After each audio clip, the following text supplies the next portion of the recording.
Hi everyone, it's Nubian Sun Ra back with another video, and I said I was going to talk about movies because I was like really looking into uh, some really good movies, and I realized that something that I've always known, but on a deeper level, something that I always known was that a lot of truths are inside of movies, cartoons, things like that. But arts isn't everything. But the one thing I noticed was even in ones that we do not expect, because it's not like so all in your face, like noticeable. It could be a boring movie. A lot of people do not watch boring movies, but they're actually very telling whenever you actually sit through one. So, that movie Castaway with Tom Hanks in it, right?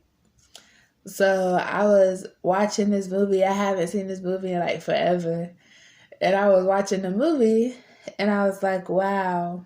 So this man really got stuck on an island and came back to his wife already like remarrying and had a baby and things like that. And it's like, that wasn't even the worst part. But when he seen them crab legs on the table, he didn't want them crab legs because he was on an island with nothing but crab. Like, that was the worst part for me. I don't know why, and then it's like crazy because in the beginning, right, I thought it was just a movie about, okay, the man had needed to go work, and it was around a holiday time, and his plane had crashed or whatever. But I didn't realize that the symbolism behind the travel was going to be a spiritual travel, like a spiritual journey through the movie. Because even down to him putting his handprint on the ball, and like the ball being his companion and how he treated the ball, all of that was symbolism, because it was telling a message inside of the actual people, places, things that was in the movie. So even the ball, the blood, the handprint, every little thing actually had some type of spiritual meaning to it. That's how I had envisioned it, especially when he was in the cave and then he was talking to the fire and it was just him and the fire there. It reminded me of how fire helps with the third eye, and how after he had made the fire and was actually talking to the ball in the fire, he was coming up with all type of grand ideas. He was writing on the walls in the cave, and it's just, that's just one movie that I could think of. But there's others, like Black Snake Moan with Samuel Jackson in it. And I forgot the white woman name that played with him, but that was a bad movie. Like, this man literally was a healer. He was helping her deliver herself from the Jezebel spirit, the Jezebel demon. She was very promiscuous and sexually impulsive. You saw what she did to that little boy that went in there. Yo, that movie was hot. Like, it was crazy. Everybody thought he was crazy. He had that woman chained up in his house. But he did that because he literally was like helping her conquer it, and then whenever she was able to conquer it within herself, or at least get to where she knew when her episodes were coming and how to handle it. You know, she thanked him because she actually realized what was happening to her. He took her through like this whole spiritual journey while he was like helping her, and he was dedicated to helping her. And it was the spiritual part about how the reason why he might have did it. You know, his wife had left him because she did not love him and had left him for some man that he already knew. They were friends or something like that. So I guess he was aware of this Jezebel spirit and realized that it might have, you know, influenced his wife to, you know, leave. And then she didn't even talk to him about it or nothing, you know. So it was like, maybe it was him, you know, it was helping him heal too, helping her, because he felt like he wanted to do something about the situation. He couldn't do nothing about the situation with him and his wife, so he helped the girl. You know, that's what it seemed like to me. It was a very sad movie because whenever she had got back into contact with her boyfriend, husband, I think they got married. And he was going through and fighting his demons, because that was the reason why their relationship was rocky, because they both were fighting demons. But then she taught him what she was taught by the guy who had her chained up in the house. Like, you have to fight them, and they fought them together. And she was calming him down when he was having his episodes. Like, it was real deep, you know? And it's like, even in Baby Boy, you know, like, there's like spiritual meanings in that movie. And I say that, all of that to say, like, that's how we practice being able to see the spiritual side of life, spiritual side of things, because not everything is what it seemed to be.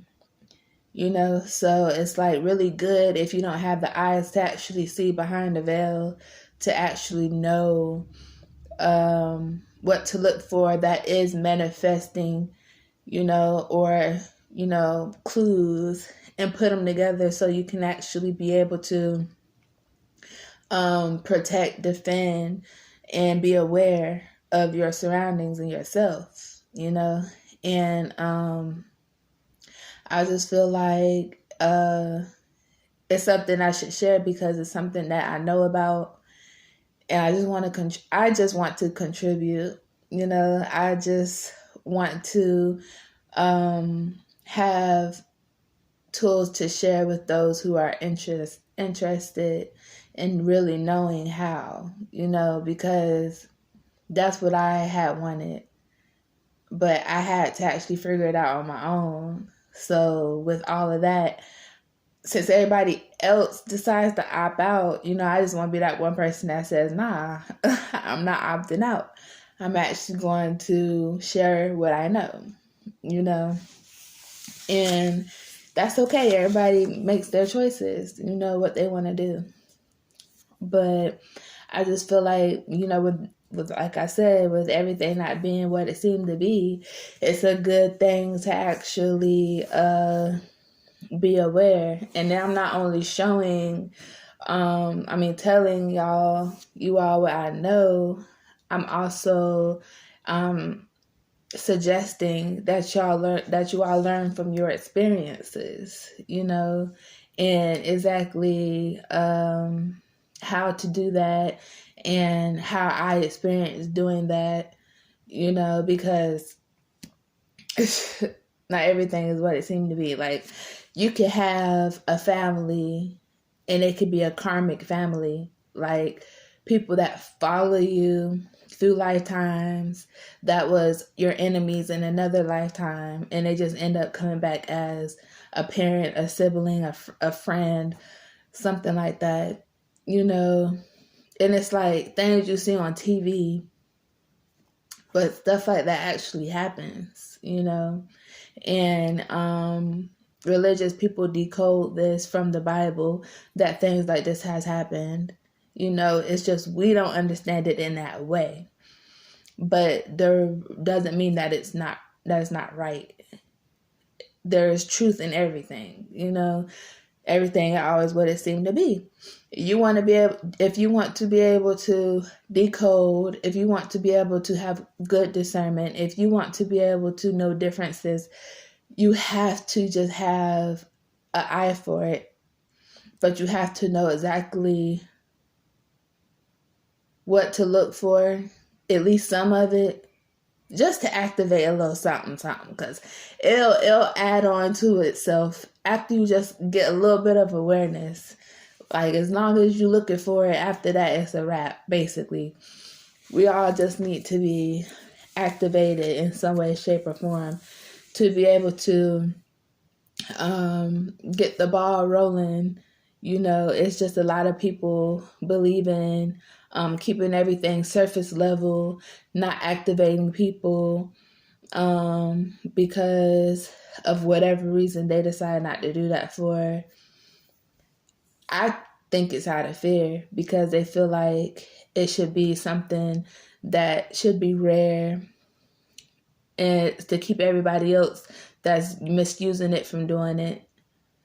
The system does the same thing. Like, they have all these policies and rules that you won't never know about unless somebody works in the system and tell you about them, or you go ask somebody or do your research or something, or through a social worker or something.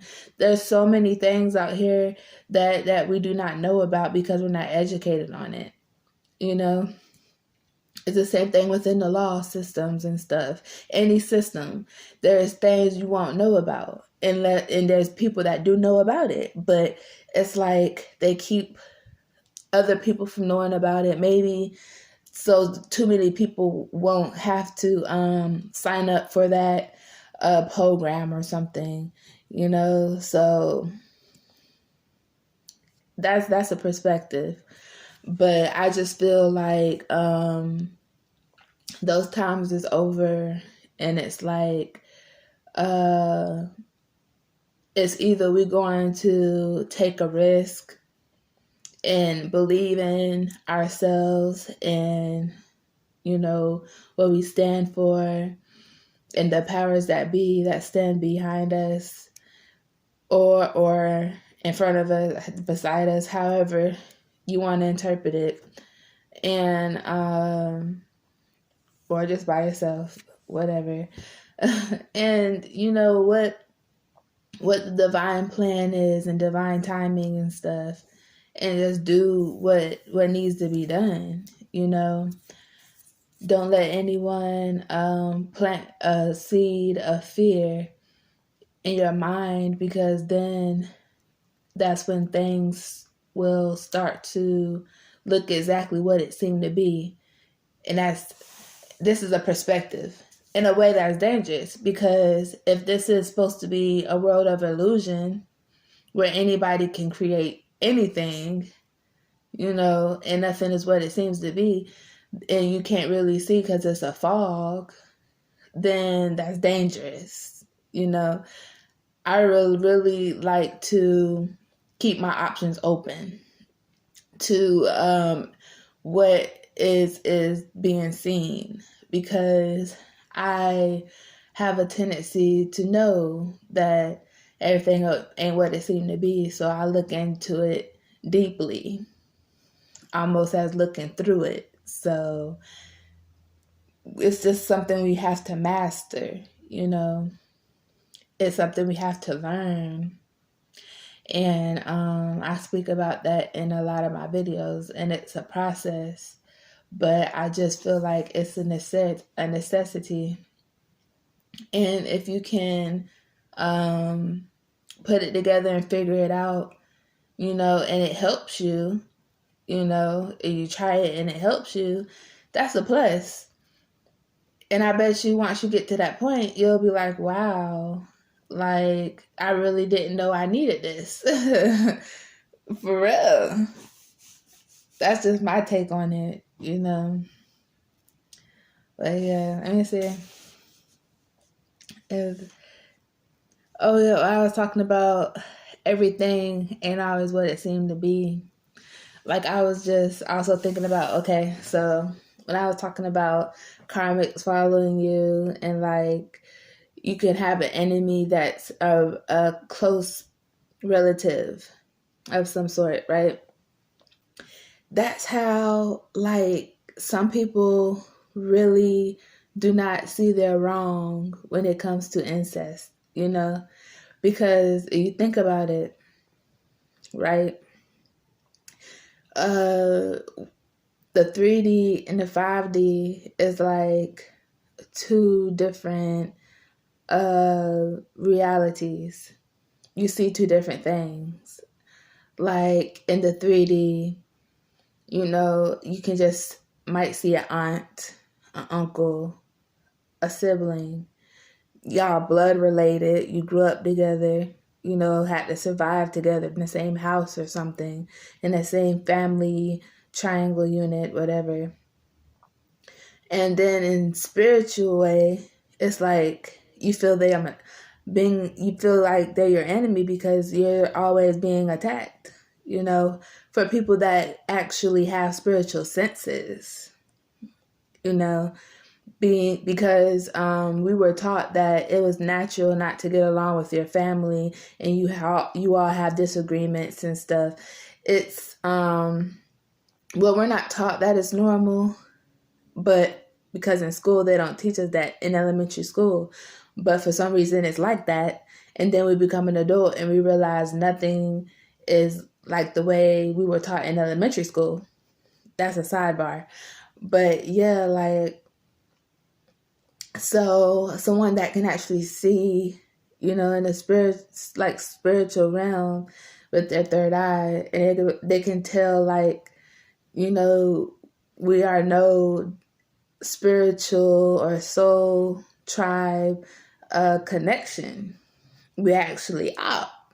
You know what I'm saying?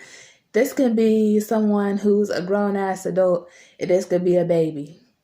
Next thing you know, they after you for your whole growing up life, like as you growing up and stuff, and you trying to figure out what the heck going on. You know, you don't know until you become an adult to figure it out. You know, it's crazy. Stuff like that happens all the time.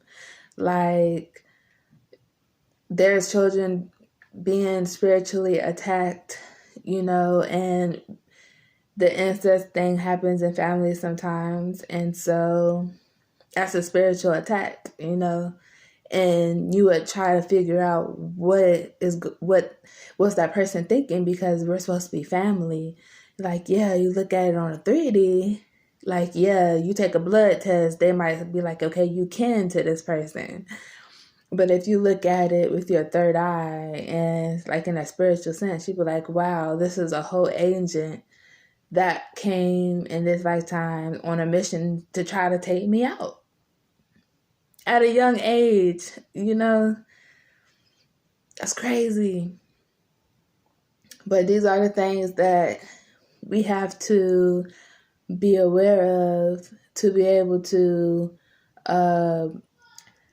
stop as much as we can. And it's not intervening with divine timing, because like I said in one of my other videos, nothing comes by coincidence, and not all the time are we always able to understand what's being told to us, you know. And that's the truth. They did that with the Bible. Like, yeah, you can have the Bible, but not everyone actually understands the truth and the way that the Bible, like religious people break it down, like from the Bible and stuff, you know, because it's all the same thing. It's just put in different terminology, you know. Not everybody understand it in that way. I didn't, you know. I understood it subconsciously, but I wasn't really, you know, there, you know. But in this way that I speak it now, it's like it's still truth. It's just, for me, I would say it's not watered down with different terminology. It's just plain terminology, and it's relatable in a core kind of way. So yeah, I've been on here going on and on. I'm gonna let y'all go. I hope everyone had a great day today. I hope you were able to raise your vibration in the smallest, simplest ways, even if it was just sitting in your car 5 extra minutes to listen to the last bit of the song that was on the radio, or sat and looked out the window while you sipped on some coffee or some tea for about 2 seconds before running up the stairs to go check on the kid, whatever. You know, I hope today was blissful, and I hope you all are drinking your water, saying your affirmations, you know, meditating, doing some earthing, some groundwork, and staying balanced, you know, all of that for our mental health and for our soul. We look within to receive answers. You know, there's nothing wrong with prayer. Talking to God is what they call it. You know, but I just call it talking to the universe and then receiving messages. I do all of that in meditation. So everyone is different, you know. We all have our own way of doing things. That's our own, and that's okay. So, yeah. I hope everyone is loving themselves as well. Peace and love.